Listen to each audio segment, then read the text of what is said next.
मराठी सिनेमाची खट्याळ सासू कालवश. मराठी रंगभूमी आणि सिनेमा मधील ज्येष्ठ अभिनेत्री दया डोंगरे यांचे वृद्धापकाळाने वयाच्या 85व्या वर्षी निधन झाले. हिंदुजा रुग्णालयात उपचार सुरू असताना त्यांची प्राणज्योत मावळली. मराठी हिंदी चित्रपटांमधील चरित्र भूमिकांमधून त्यांनी आपली ओळख निर्माण केली होती. खास करून मराठी चित्रपटातील खाष्ट सासूची ठसकेबाज भूमिका प्रेक्षकांना आवडली होती.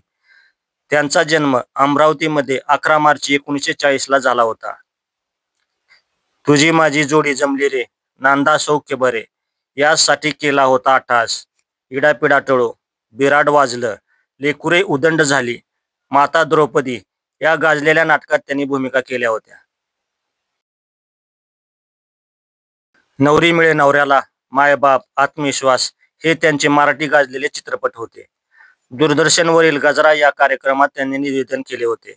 खास करून मराठी चित्रपट खट्याळ सासू नाटाळ सून यातील विनोदी खाष्ट सासू प्रेक्षकांना अधिक आवडली होती.